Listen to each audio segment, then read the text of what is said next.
मित्रों नमस्कार, मैं हूं राकेश कुमार। आप देख रहे हैं मत अभी मत। मित्रों, बिहार में विशेष भूमि सर्वेक्षण चल रहा है और सर्वेक्षण को लेकर अब भी लोगों को परेशानियां हैं। बहुत से लोगों को अभी भी कागजात ऑनलाइन नहीं मिल रहा है।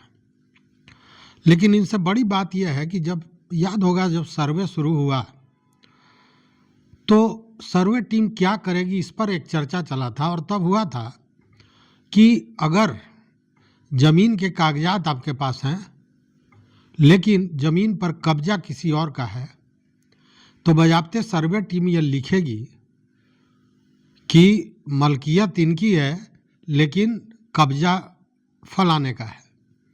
मतलब कब्जाधारी जो गलत ढंग से कब्जा किए हुए है उसका नाम भी उसमें आएगा। तो स्वाभाविक है कि बहुत सी ऐसी घटनाएं हैं, बहुत से ऐसे लोग हैं जिनके ज़मीन को किसी न किसी ने कब्जा कर रखा है, अतिक्रमण कर रखा है। तो वैसे कई मित्रों ने सवाल पूछा कि इस कब्जा को हटाया कैसे जाए। तो इसको लेकर जो जानकारी मिली है वो मैं आज साझा करना चाहूँगा और ये सारे लोगों को जानना चाहिए। चूँकि अमूमन होता क्या है कि जब कोई आपकी संपत्ति को, घर को, मकान को, ज़मीन को जबरन कब्जा कर लेता है तो वहाँ पे फिर झगड़ा शुरू होता है, मारपीट होती है, फौजदारी के मामले चले आते हैं।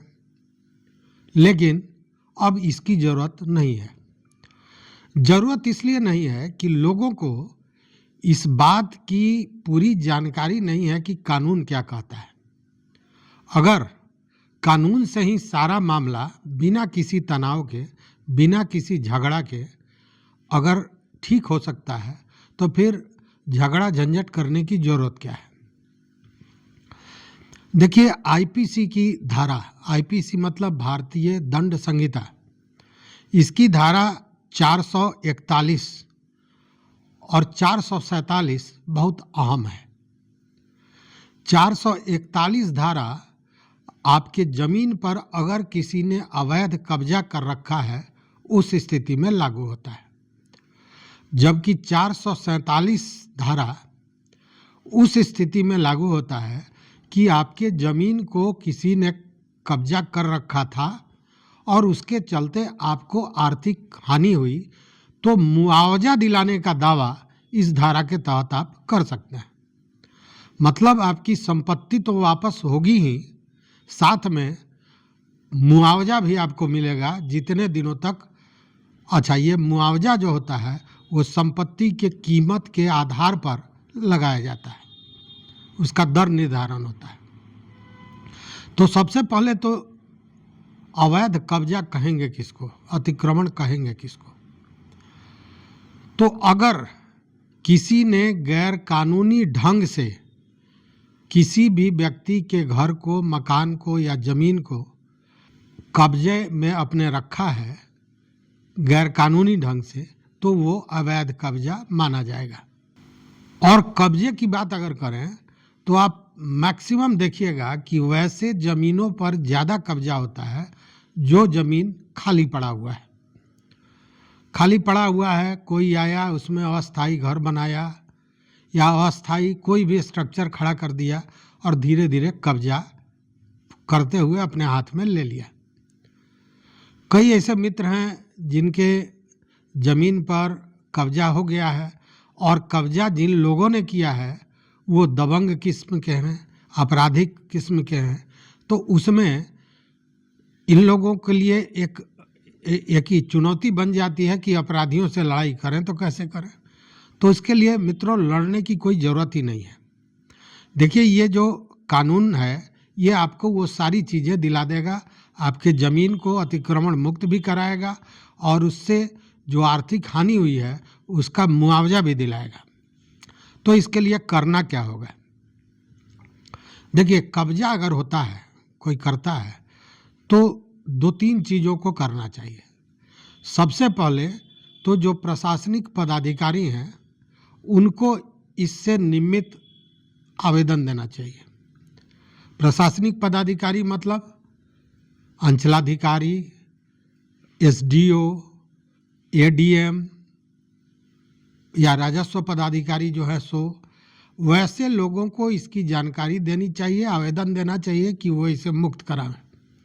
साथ में अपनी मलकियत को दर्शाने वाले दस्तावेज के साथ थाने में भी इसका आवेदन करना चाहिए, क्योंकि अब ऐसे मामलों का निपटारा थाने में ही करने का प्रावधान है। इसके लिए राजस्व विभाग और पुलिस विभाग दोनों मिलकर काम करते हैं। बजाबता एक दरबार लगता है जिसमें अंचलाधिकारी भी होते हैं, थानाध्यक्ष भी होते हैं और मामले की सुनवाई करके उसका रास्ता निकाला जाता है। अगर इन सारे चीज़ों से हो गया तो ठीक है, नहीं हुआ तो फिर आपको कोर्ट जाना पड़ेगा, मतलब न्यायालय का दरवाज़ा खटखटाना पड़ेगा। और न्यायालय में ये सारी चीज़ें आपको उपलब्ध होंगी, मतलब आपके संपत्ति की वापसी भी होगी और आपको हर्जाना भी न्यायालय द्वारा प्राप्त होगा। क्योंकि यह जो 441 धारा आईपीसी का है वो कब्जे से मुक्ति के लिए ही है। भैया आपके संपत्ति को किसी ने कब्जा कर रखा है तो उससे मुक्त कैसे कराया जाएगा, उसी का प्रावधान 441 में दिया गया है। और आपके ज़मीन पर किसी ने कब्जा कर लिया है, मान लीजिए 5 वर्षों से कब्जा किया है, उसमें आप पहले ईख की खेती करते थे, प्रति वर्ष 2 लाख की कमाई करते थे, तो उस स्थिति में 5 साल में 10 लाख का आपका हानि हुआ तो वो मुआवजा भी ये कोर्ट तय करेगी और मुआवजा भी जिसने कब्जा कर रखा है उससे दिलाएगी। मतलब कि पूरी तरह यह आपके अधिकारों को सुरक्षित रखने के लिए यह प्रावधान बनाया गया है।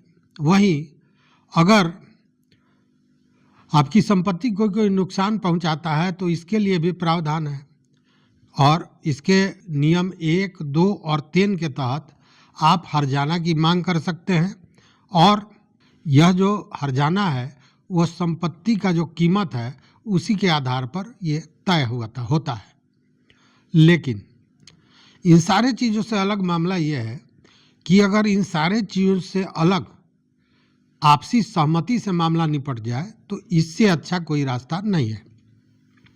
हालांकि आपसी सहमति से मामले कम निपटते इसलिए हैं कि अगर किसी ने कब्जा कर रखा है तो स्वाभाविक है कि वो मालाफाइड इंटेंशन के साथ, गलत सोच के साथ ही ये काम कर रहा है, तो वैसे में आपके साथ उसकी सहमति बनेगी ऐसा थोड़ा मुश्किल दिखता है।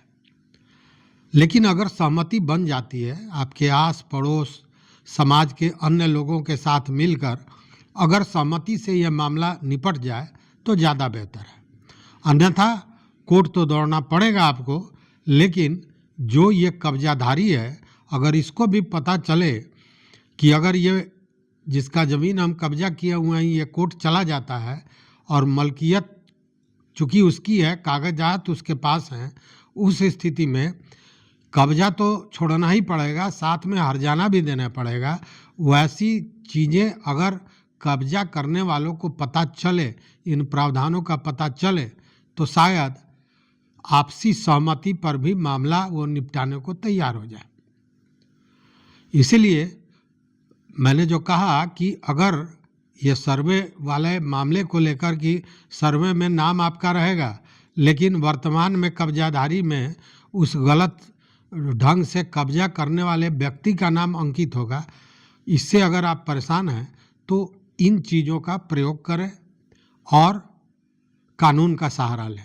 कानून के द्वारा ही आप उसको बिना किसी झगड़ा झंझट के, बिना किसी तनाव के इसको आप निपटा सकते हैं।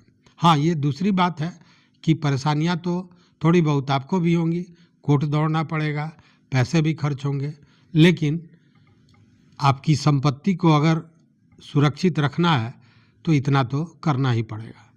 क्योंकि आप ज़मीन के मालिक हैं तो आपका ये अधिकार है कि आप उसके लिए कानूनी लड़ाई लड़ सकते हैं और अतिक्रमण रोकने के लिए, जैसा मैंने कहा कि शुरू में आप प्रशासनिक पदाधिकारी से मिलिए जैसे एसडीओ से, तो वो निषेधाज्ञा भी लागू कर सकते हैं।